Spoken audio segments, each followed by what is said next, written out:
So here we are again talking about the same old story with the Oklahoma Sooners, and it's penalties, discipline. It's Oklahoma losing a game that they should have won.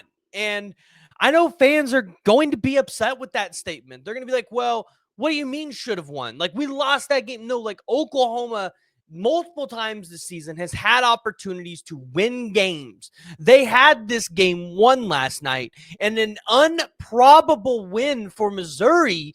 They come back, and it's just undisciplined football. It's football that, quite frankly, it's just not watchable. And this is, I'm tired of hearing Brent Venables go up to the podium and say, like, listen, we got to be better with the penalties, right? We got to be a more disciplined football team. This isn't the standard of Oklahoma football. Like, Brent, at what point does that become a broken record? Fans are tired of hearing the same old noise over and over again. So, Oklahoma loses 30-23 to Missouri yesterday. And, where do you start? Like, where do you start? I've kind of thought about this all day, right? I went to church, took a nap. Like, I thought, like, where do you start today?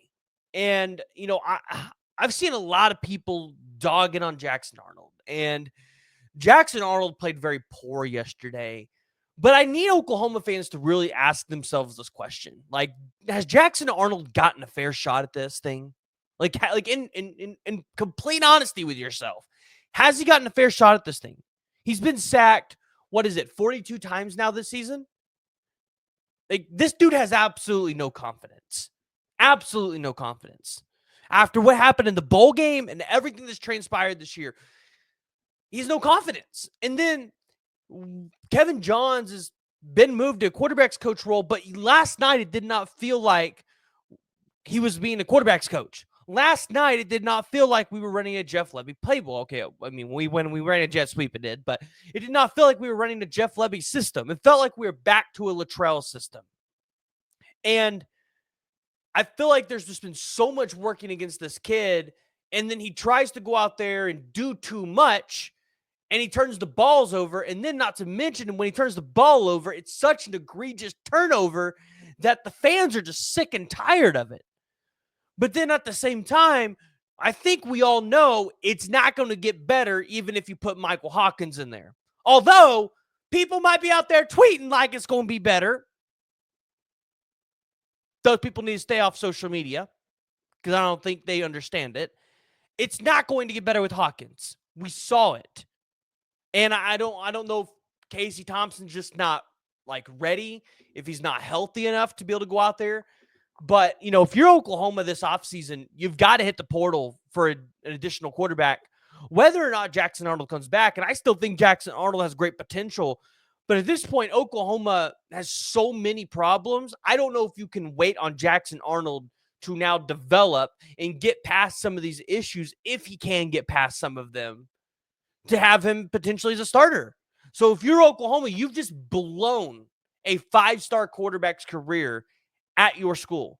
And it's not because the kid is a bust. It's because of your lack in ineptitude to be able to go out there and develop this kid.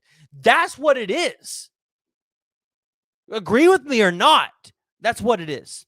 I watched Jackson Arnold last night, like, have zero confidence to be able to throw the ball. I mean, zero confidence. And quite frankly, zero confidence to throw a ball with an offensive line that played pretty well in the pass blocking. Like, you go look at the numbers from PFF. They played really well last night when it came to protecting Jackson Arnold. Heath Ozida, 87.9 pass ball grade. Spencer Brown, 86.6.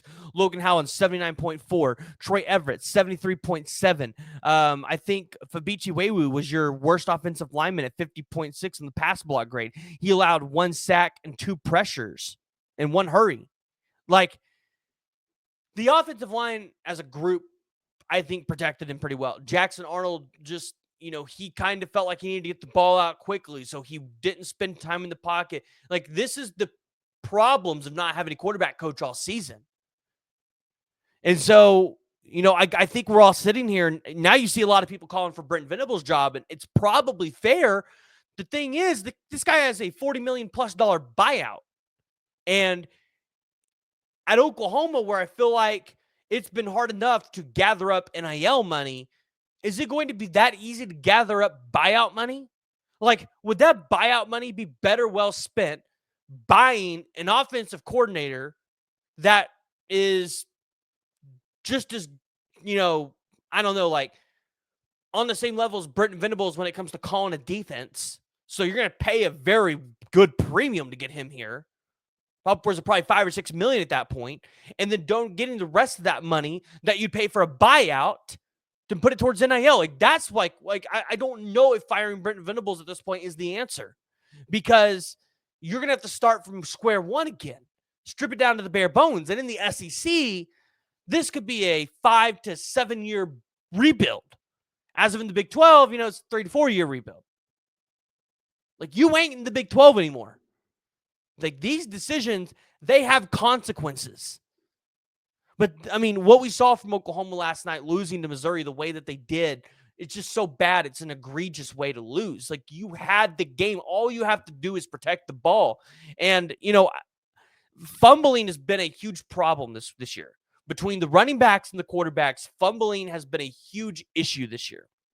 And I don't blame Deion Burks for his fumble. Like he was holding on to the ball. It's his first game back in like 5 games. The defender comes around behind him and just, it's a clean, solid punch. And then, Deion Burks goes and puts his body out on the line that play and gets laid out, which I don't know how it wasn't a targeting. But I don't know who's in charge of making sure these players hold on to the ball. But that person should be fired. That person should have been left in Columbia. Leave him there with Eli Drinkowitz. And then, I look at the offensive group as a whole, and I'm just like, I don't understand some of the personnel and some of the play calling things. Like that game last night that Joe John Finley called was terrible, awful. How are you running a jet sweep with Bauer Sharp? And, I kind of maybe thought to myself, maybe this was supposed to be a jet sweep that turned into a fake pass, or was supposed to be a fake jet sweep that turns into a pass because, Bauer Sharp used to play quarterback. But I don't think you would have time for that to develop and work. And then, we find out at the end of the game, Xavier Robinson can run the ball. Where the hell has he been all game? Where the hell has he been all season? And I get it, he's a true freshman. But and you wanted to redshirt him. But if you have a guy like that that's been able to play like that all season, and, I mean, from what we saw yesterday, he can protect the ball. So maybe he can protect it a little bit better than Taylor Tatum could. Because I know some people are going to make that argument. Well, a true freshman like Taylor Tatum, they have a tendency to turn the ball over sometimes. Should have at least given it a shot. Xavier Robinson was running like good Javonte Barnes against Maine. Against a good Missouri defense. So, there's just so much yesterday that I look at it and I say, you can't average 3.1 yards a pass. You can't turn the ball over 4 times, fumble it 6 times. You just can't do that. And, I didn't understand why Jalil Farouk and Deion Burks weren't out there a little more. Or at least Deion Burks was out there more frequently. Felt like Jalil Farouk wasn't out there enough. I don't understand why, you're not scheming up more plays for J.J. Hester in a mismatch situation. Like J.J. Hester's 6'4". Put him on the shortest cornerback against Missouri and let him win those games like they did with Theo Weiss over Eli Bowen. Like none of this makes sense to me. And, somebody is going to have to take the beating for it. I mean, I think Joe John Finley and Kevin Johns, they're gone this year, right? DeMarco Murray, I think they either fire him or let him walk to go get another job. As of Bill Bedenbaugh and Emmett Jones, those are probably the 2 toughest conversations you're going to have. They're 2 really great recruiters. It feels like Bill Bedenbaugh is getting the offensive line back onto somewhat of a manageable track now that Seth Luttrell's not there calling the shots. So maybe over the next 2 games, if you see really good improvement over the offensive line, you retain Bill Bedenbaugh because you want to retain that class. And Emmett Jones, one of the best wide receiver recruiters and coaches in the country. But This offensive staff's got to be completely overhauled. And we've talked about an offensive coordinator, and I'll make another video on another guy that I really think Oklahoma should potentially look at later this week. But, I mean, you've wasted Billy Bowman, Ethan Downs, Danny Stutzman's return. I'm not going to add Woody Washington in there because that dude's awful. You had Missouri at 3rd and 16, and you got a stupid holding call to give them a first down, where Missouri ultimately goes and scores on that drive. Like, this defense yesterday, as good as the defense has been all year long, they showed major flaws yesterday. Major flaws. They let Drew Pine walk down the field and score in 75 yards in 57 seconds. That can't happen. Not against a guy like Drew Pine. And now we're sitting here asking, after the Missouri loss, can Oklahoma get bowl eligible? Like, things in Norman are not good. So, on the defensive side of the ball, I mean, I guess you look at Danny Stutzman having 19 tackles, which I think was a career night for him, and say that was really good, right? I mean, again, you like what you're seeing out of younger guys, Sammy Omasigo, Jaden Jackson, Grayson Halton, R. Mason Thomas got himself a sack, like Dasan McCullough, Kobe McKenzie. Like, I think you like what you're seeing out of those guys. But, man, it just feels like you're wasting a really good defense this year, and the offense can't get out of this team's own way. And then every single week we hear from Brent Venables on how it needs to be better, how it's not the standard, yet it feels like nothing actually changes. And when you do have something good that you can actually build upon, like, you can't do it. And this is a leadership problem. And, I was texting somebody this today, and I said, I don't know if Brent Venables has tried to do too much. And what I mean by that is he knew he had to come in, change the defense. He overhauls the defense, makes the right hires there. Outside of cornerback, the defense as a whole has been one of the brightest spots about this team since Brent Venables has gotten back. But the offense has suffered, especially after Jeff Lebby leaves. He makes the wrong hire. Then, not to mention, right, I don't feel like he puts the focus on the offense that he needs to.